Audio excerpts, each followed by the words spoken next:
welcome to the Deep Dive. Okay, so today we're jumping into a really big one, Borderlands 4.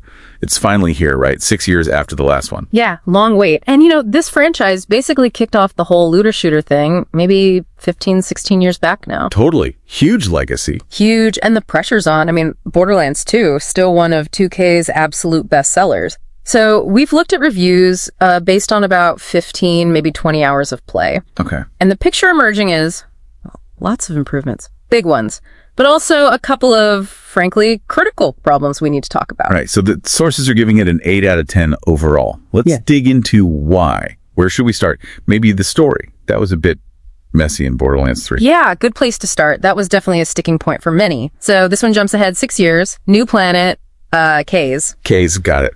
And there's a new vault to find, of course, but the big thing is the new villain, the Timekeeper. Timekeeper, okay. And how's that landing? Better than last time? Oh, much better. That's coming through loud and clear. The writing feels tighter, And this Timekeeper, people are saying they're actually a really strong antagonist. Strong how? Like Handsome Jack strong? Because that's a high bar. Well, yeah, that's the comparison being made. Obviously, Handsome Jack is legendary, right? That charisma, the pure awfulness. But the Timekeeper apparently brings this different kind of weight, more existential threat. So yeah, maybe real competition. It's intriguing. Okay, interesting. So story's up. What about the feel of playing? The core loop? It's still Borderlands, definitely. Shoot, loot, repeat. But the pacing feels faster, much more fluid. Faster how? What do they change? Traversal's had a major rework. They've added things like gliding, a dash mechanic, and a grappling hook. A grappling hook. Okay, that sounds fun. It really changes things. It's not just for getting around. You can apparently use it to, grab random junk in the middle of a fight and just hurl it at enemies. Huh. Okay, so you're constantly moving, zipping around, throwing stuff. Exactly. Less standing still, aiming down sights, more kinetic chaos. It really helps the combat rhythm, keeps things moving. All right, so gameplay sounds faster, potentially more dynamic, but there always seems to be a but. You mentioned critical issues. Let's get into the flaws. What's the first big one? The tone. There's been a shift. Gearbox apparently aimed for a more mature audience this time. Sure. What does that mean in Borderlands terms? Less claptrap dancing. Sort of, yeah. It means dialing back the humor. That really distinct, quirky, sometimes downright silly vibe the series is known for, it's less present. The game's apparently darker, more serious overall. And look, some might like that, but the sources we saw noted it as a disappointment. Kind of loses some of that unique Borderlands flavor, Right. That signature style is a huge part of its identity. Okay. That's one issue. What's the other critical one? Tells that this might be the bigger deal. Oh, it is. It's technical. Performance.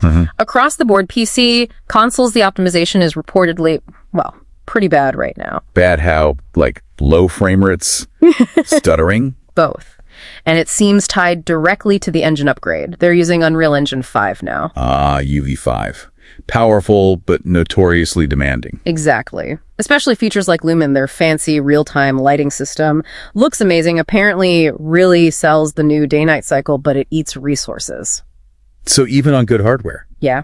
Sources mentioned noticeable stuttering, even on an RTX 3070 Ti running at 2K. Wow. Okay, that's a capable card. Right. And for mid-range systems, say a 3060 Ti at 1080p, just hitting a stable 60 frames per second, which is what you really want for smooth gameplay, was a struggle. Even with things like DLSS turned on, the AI upscaling. Even with upscaling trying to claw back performance, that tells you just how heavy this game is currently. It's a major hurdle. Okay, so summing it up, an 8 out of 10. The core is fun, story's better, movement feels great, but it's held back significantly by this poor performance and maybe a controversial change in tone. That seems to be the consensus, yeah. It's fun, potentially really fun, but you're fighting the tech debt right now. One bright spot, though, multiplayer is still strong. Oh yeah, absolutely. That's still a core pillar. Up to 4 players, cross plays in, which is great. And they kept couch co-op too.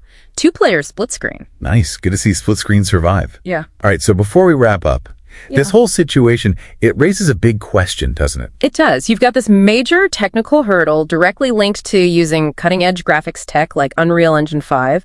And at the same time, they're shifting the tone, going more mature. So what does this signal for the future? For Borderlands, and maybe even for looter shooters in general. Right. Is this the new reality? Pushing graphical boundaries so hard that smooth performance at launch becomes well, maybe optional? And can a series like Borderlands afford to ditch its signature weirdness trying to chase a different audience? It makes you wonder if Gearbox can find that balance, or if we're just going to be waiting for patches from now on. Something for you to think about.